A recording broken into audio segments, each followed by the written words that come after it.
Fuera de tiempo. Una hora para saber por dónde van la política y la economía. Diego Genú. Hasta las 12.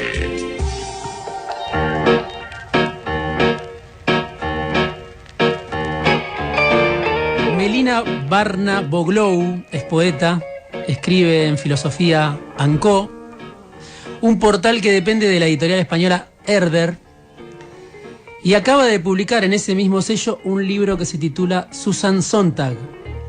Además, conduce y produce el programa FMI, vamos a hablar de ese programa, una filosofía muy interesante que se transmite por el canal de streaming Somos Yeite. Gracias, Melina, por venir al programa. No, gracias a vos, Diego. Además es un programa que suelo escuchar. Bueno. Es una buena hora. Buenísimo, muchas gracias. ¿Leíste? Acá tenemos el libro que salió hace poquito. Me habían dicho que se había agotado, no sé si lo reeditaron. Susan Sontag. ¿Leíste toda la obra de Susan Sontag? Sus libros, sus diarios, se nota, las biografías, las películas. ¿Qué es lo que te interesa rescatar hoy, a 20 años de su muerte, en un momento en que los intelectuales quizá no tienen, ¿no?, la autoridad que tuvieron en algún momento o la influencia que tuvieron en el pasado? Me encanta la pregunta porque eso es un poco lo que me interesa que la gente se pregunte con el libro, ¿no? No solamente es la idea de, digamos, divulgar la filosofía de Sontag o popularizar su figura, que en los 70 justamente, que era un momento donde básicamente el activismo político y la intelectualidad en el mundo, sobre todo en Estados Unidos, pero también en Argentina se le leía mucho a Sontag, un poco buscando una referencia justamente de una intelectual que pensaba la política, la estética como de forma sistemática, ¿no? Y primero, bueno, eso, rescatarla como figura intelectual, que yo, digamos, es una figura intelectual que yo admiro y que creo que tendríamos que ver cómo transponerla hoy. Yo no sé si alguien ocupa como una figura intelectual así, que tiene que ver no solo con hacer columnas sobre películas o sobre arte, etcétera, como hacía Sontag, sino con usar ese tipo de digamos, ese periodismo cultural, ponerlo al servicio también de una visión filosófica y política como tenía Sontag. Y bueno, me parece que, digamos, hay varias cosas de Sontag para rescatar, o varios aspectos en los cuales Sontag, por así decir, la vio. Y son varios, se puede enumerar algunos. El que más me interesa rescatar, que es un poco por el primero que yo y muchos entramos, es el concepto de la interpretación, digamos, de contra la interpretación, que es uno de los primeros textos que gracias a los cuales ella empieza como a ser más leída, que es el 69, y creo que es un concepto que es medio medular de su obra, en el sentido de que lo que dice es, hay un exceso de interpretación ante lo que sea, digamos, ante la obra de arte, ante la psicología. Critica bastante a Freud, porque bueno, un poco lo que cuento en el libro es un poco su parte de su biografía, la vinculo con su obra, en el sentido de que bueno, ella se crió intelectualmente en principio con su marido, sí, Philip Rieff, sí, y en una cátedra donde dan Freud, y ella de hecho el primer libro que escribe es Freud, Memorias de un inmoralista, que es un libro que ella le escribe a él, digamos, y él lo pone con su nombre todo, pero eso es un plagio absoluto, y después sí, Rieff va y le manda un ejemplar y le dice, vos sabés cuán importante sos vos para este libro.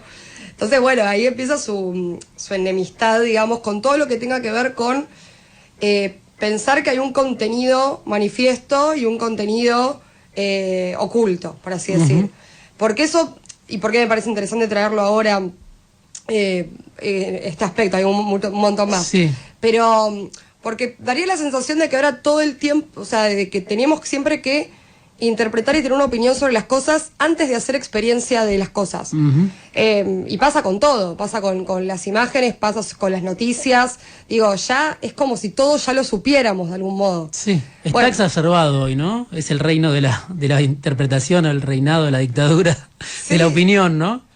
Sí, es como que tampoco da mucho lugar a la incertidumbre y a esto que para mí motoriza el conocimiento, es una de las bases de la filosofía, que es el el no saber, digamos, la capacidad de asombrarse y la capacidad, digamos, que es la base de la estética, la aesthesis, que ella dice, lo que importa ahora es recuperar nuestros sentidos ante la desensibilización del arte, básicamente, donde hay una carga de contenido interpretativo. Ella hablaba en particular del surgimiento de la crítica de arte, la crítica literaria y demás, pero bueno, estamos quizás en un momento donde también se produce un montón de contenido, diríamos ahora, y uno pareciera que ya vio la película, porque uno que ya vio la película porque ya vio el tráiler, que uno leyó la noticia porque vio el clipping, digo, va un poco ahí, me parece. Sí. Vos la definís como una influencer primigenia en el libro. ¿Por qué? Digo, pensando un poco justamente en el lugar que hoy ocupan los influencers, que tenía Sontag que iba a contramano de este tiempo de influencers. Por un lado, porque ella como era muy consciente como de que su figura, un poco lo que yo digo es como que ella era su propio dispositivo o su propio medio de comunicación, podríamos decir, porque eso... Bueno, eso te interrumpo, eso dice Asís de sí mismo, que vos presentaste, estuviste en la presentación de Los Reventados, Estuvo buenísimo, buenísimo. A 50 años de la publicación de Los Reventados. Bueno, Asís es un intelectual, un escritor, un novelista, un periodista que un poco dice eso de sí mismo, ¿no? Que él es su propio dispositivo, con su blog, con su cuenta de Twitter, no necesita de nada más, dice. Es verdad, y en la presentación del libro de Asís, y tanto como me pasó a mí con Sontag, que bueno, yo ahí contaba que yo tuve una infancia full menemista, donde en mi casa no había ni un libro... había libros típicamente menemistas, como de Deepak Chopra, ese tipo de gente tóxica, tus horas horrorias, o sea, los conocerán. Pero de repente había un libro de Asís, y así fue como llegué a Asís, por ejemplo, que fue ingresar como a la literatura, a la política, y digo, eso fue importante porque Asís era masivo. Y yo creo que si no hubiese llegado a una casa de gente que no era culta, por así decir. Y yo llegué a Sontag en el Parque Rivadavia. No sé, mi viejo, lo cuento al principio, mi viejo me llevaba como a ver ropa. Y yo de repente vi la tapa, pero la vi a ella en la tapa. Entonces a mí me cautivó su imagen. Y bueno, y ese título que era provocativo, ¿no? Contra la interpretación. Y yo de chica, como creo que pasa siempre, yo quería interpretar todo. Entonces es como, ¿cómo contra la interpretación?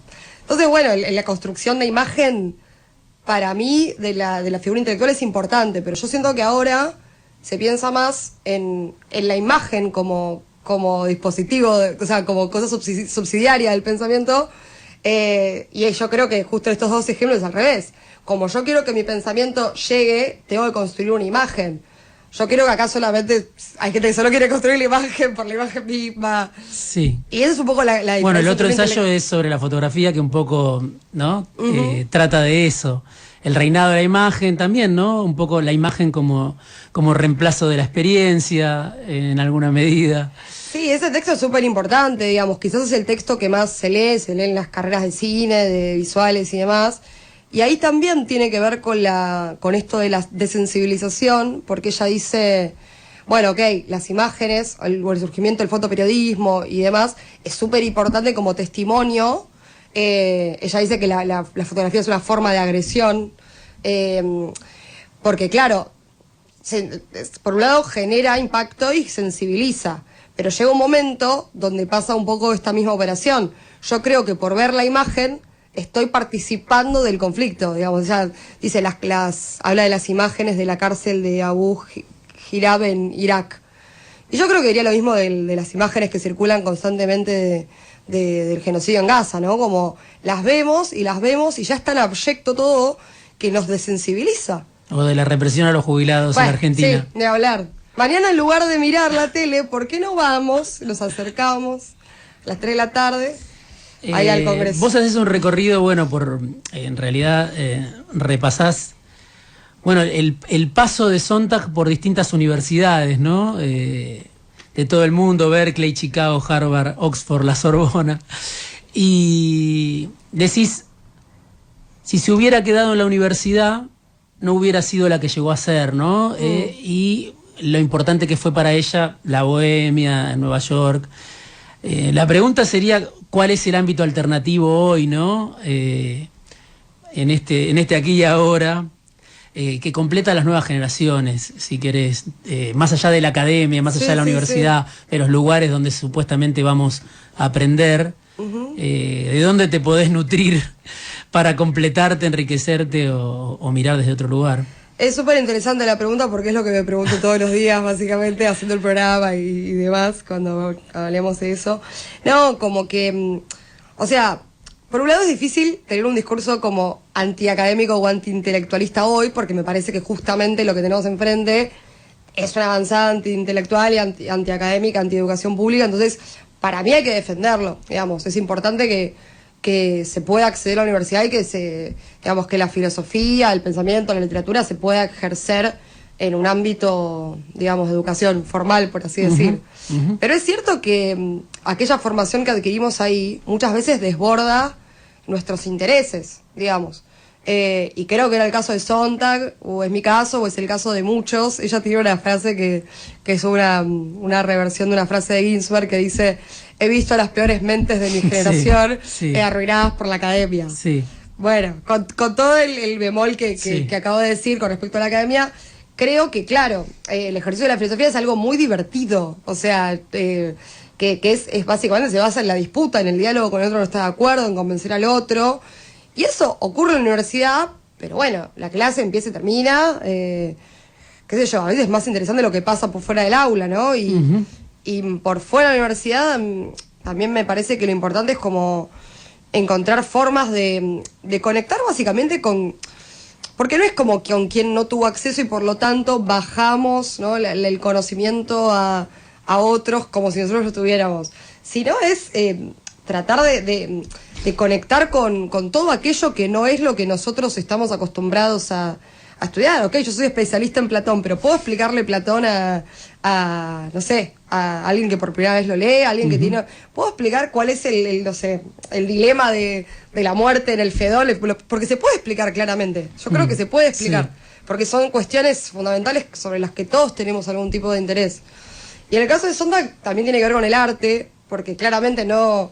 Ella puede leer un montón de ensayos sobre arte, pero ella tenía que ir a las muestras de arte, a las películas nuevas que se daban, a las marchas también. En la presentación Luisa Valenzuela contaba que la conoció precisamente en una marcha.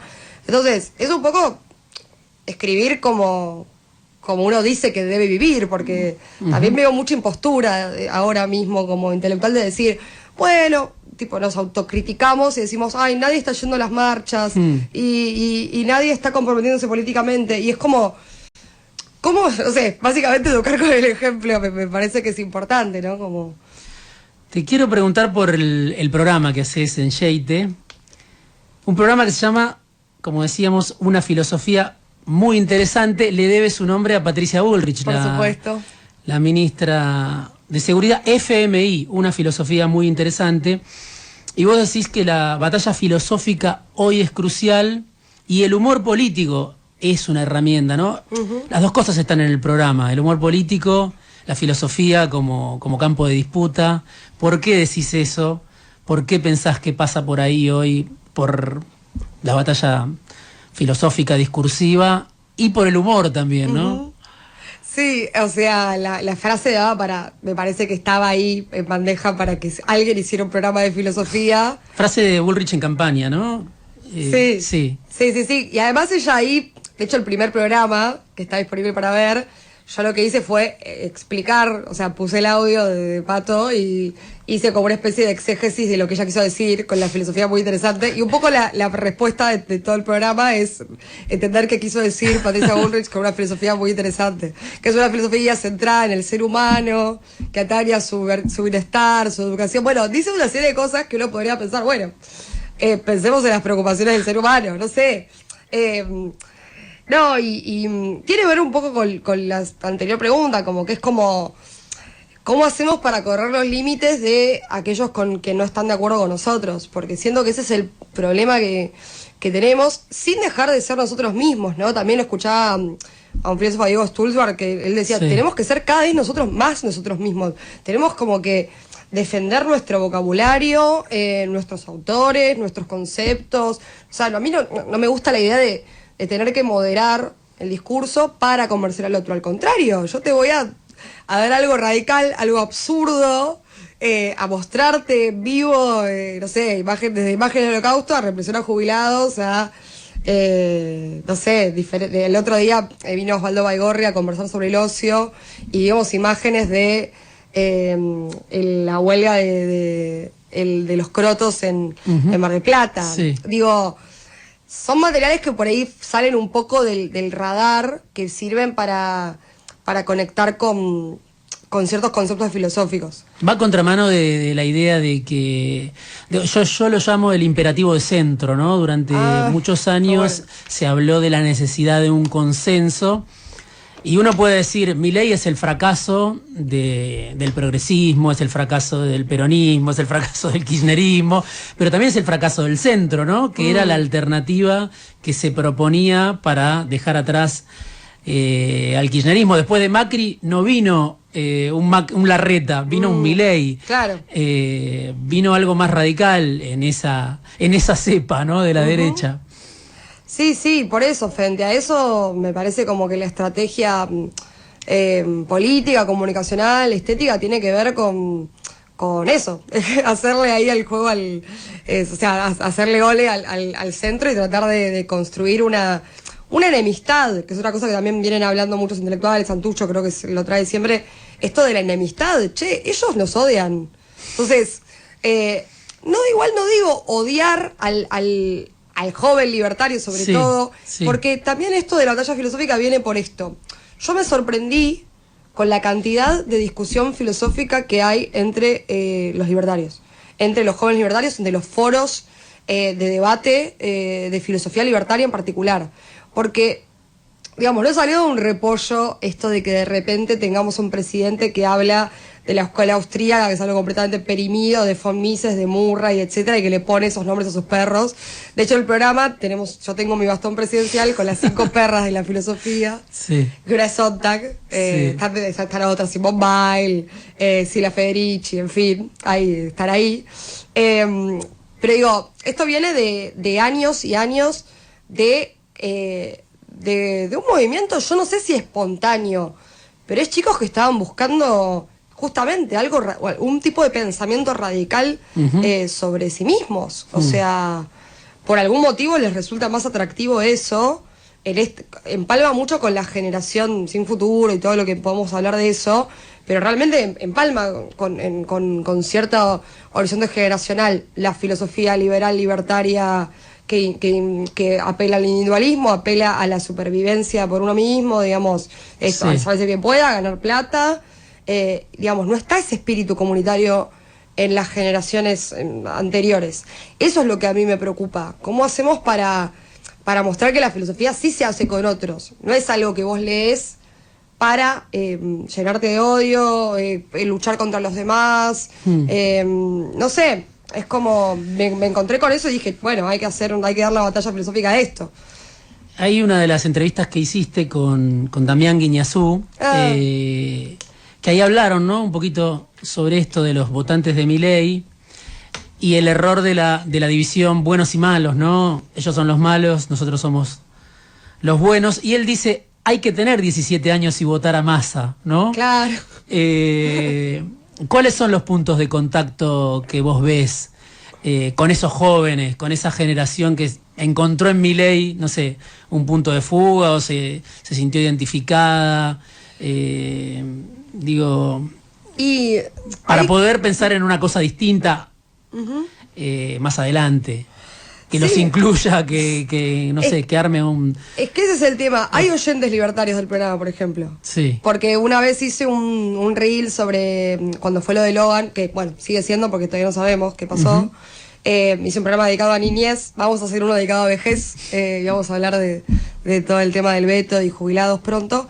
Pero bueno, lo que quería decir es que a raíz de que hablé de la venta de niños en la filosofía libertaria, me empezaron a escribir algunos libertarios. De hecho, un día entré al canal y alguien me dijo, hablaste de Murray, qué bien. Y yo no entendía si era irónico, si era en serio, pero es increíble que uno pone hashtag libertario y al toque vienen como un cardumen a ver tu contenido.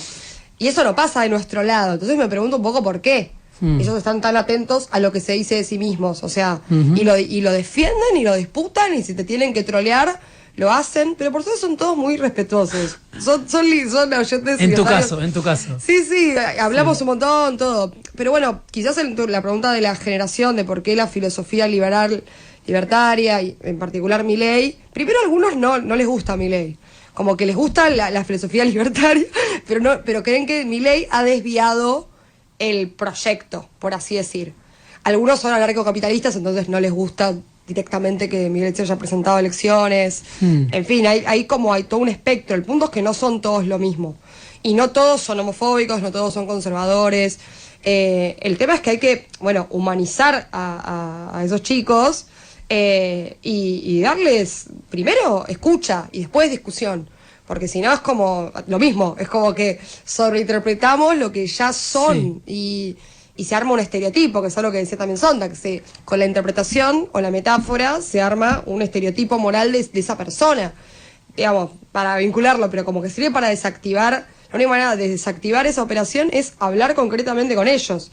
Y hay un programa en particular donde esto se habló mucho, que es el de Contracultura, que hicimos con Mariposa Trash, que es una performer de esa edad, de 23 años, que ella contaba, digamos, por ejemplo, de que ella es venezolana, vino a Argentina, su familia era antichavista, digamos, vino acá, y nada, se encontró al principio durante el kirchnerismo y demás, tenía un montón de amigos que militaban, y de repente después de la pandemia dejaron de militar, ¿no? Hablemos de generación de más o menos 20 años.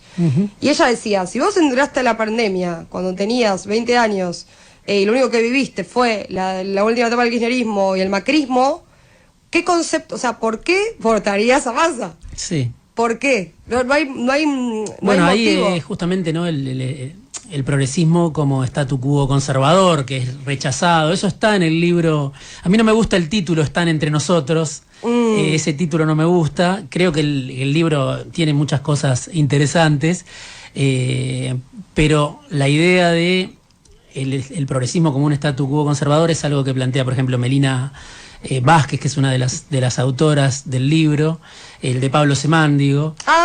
Sí, pero justamente lo ven así muchos pibes, ¿no? A lo que era el peronismo de gobierno, del Frente de Todos, a esos últimos años, como algo conservador, chato. Y sí, pero como te digo, también tampoco hay que dejar de ser quien somos, porque digo, como viste, ahora también hay toda una deriva que consiste en pegarlo al progresismo por derecha, y todos los morenos, los niños de Moreno, porque también es trágico que los únicos que estén pudiendo discutir con los libertarios sea el peronismo de derecha. Eso sí es una de los capítulos de la caída del progresismo, pero hay que generar algo, no sé, no tengo ninguna respuesta, pero yo creo que el espíritu comunitario y el espíritu de hacer cosas contra la norma existe. Existe la contracultura, existe en hacer cosas locas por streaming, que es un formato que nos permite hacer de todo. Existe, no sé, en generar espacios para bandas, para lugares de encuentro, digo, no sé. Te escuché hablar de las generaciones postliterarias. ¿Cómo se llega hoy también, ¿no? Un poco en el mismo sentido que lo anterior, ¿cómo se llega a esas generaciones hoy, en un sentido más amplio? ¿Cómo haces para interpelarlas? Y va un poco por ahí, porque yo siempre en el streaming llevo todos los libros, los llevo así, los mapuleo, hago todos los libros. Citan textos, leen textos en el programa. Sí, y un poco, digo, yo desde mi lugar hago eso, ¿no? Y trato de también hacer un laburo con las editoriales, como que las editoriales también nos mandan libros, pero además hay un vínculo con las editoriales porque ellos después difunden, usan el material, etcétera. Es un tema, ¿no? Porque, por ejemplo, yo llegué a Sontag porque iba a la feria de libros del Parque Rivadavia.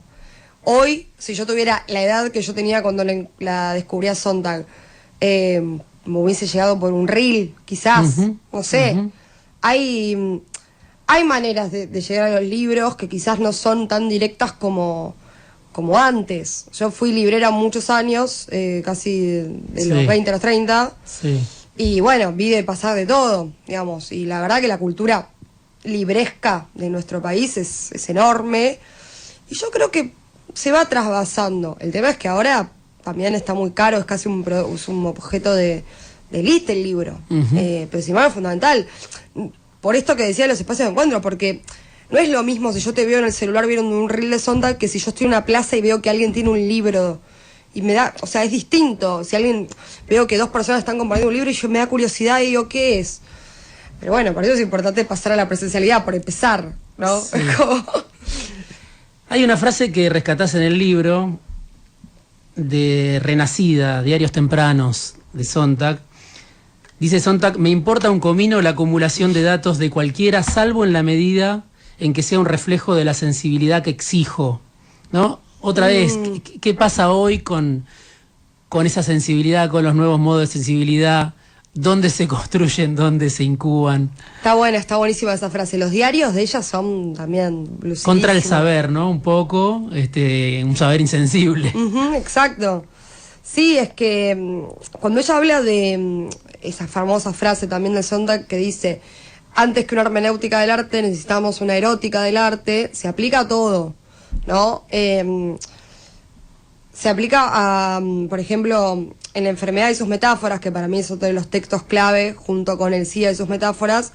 Ella habla de cómo la metáfora, lejos de ser inocente, lo que hace es esto que un poco lo que hablábamos, construir un estereotipo moral. Por ejemplo, el cáncer era el sinónimo de la muerte, ¿no? Porque no se sabían las curas para el cáncer en ese momento. Pero bueno, el punto es que eso es lo que obstruye que se avance en el conocimiento científico con respecto al cáncer.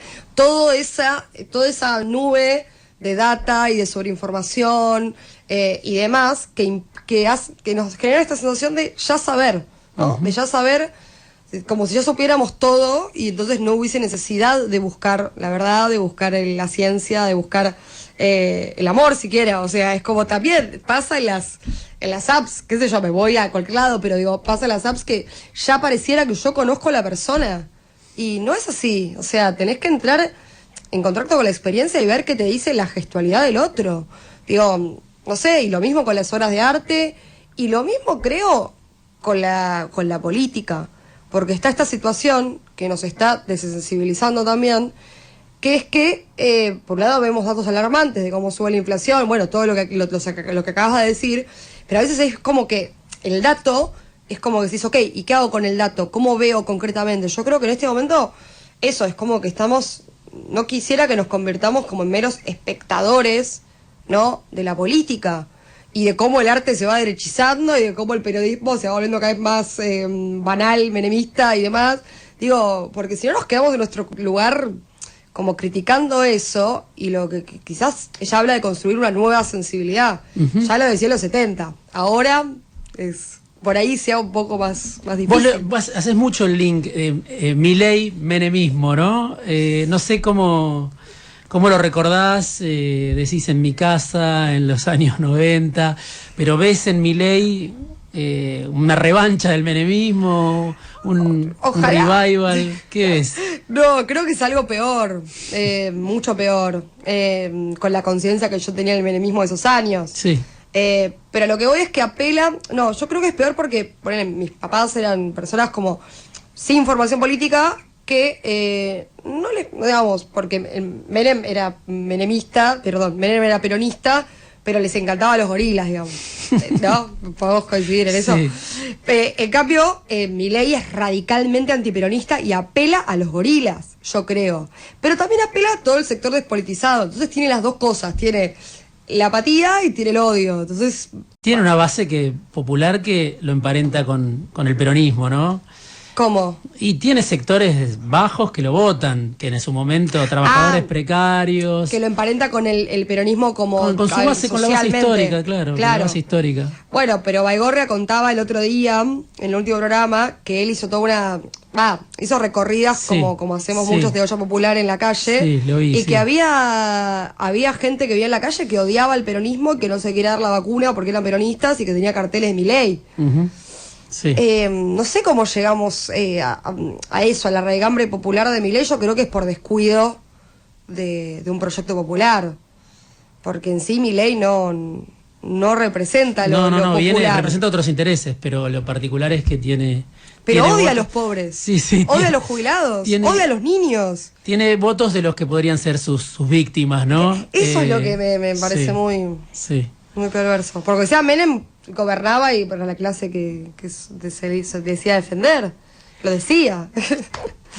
Se nos acabó el programa, Melina. Barnaboglou, poeta, escritora, ensayista, y conduce FMI, una filosofía muy interesante en el canal de streaming Sheite, y escribió este libro, Susan Sontag, editado por Filosofía Anco, que se los recomiendo. Gracias, Melina, por haber venido Fuera de Tiempo. Bueno, muchas gracias a vos, Diego. Fuera de Tiempo. Una hora para entender la política en este mundo inestable. Pasa volando. Diego Genú, hasta las 12. Sí, ahora entiendo cómo...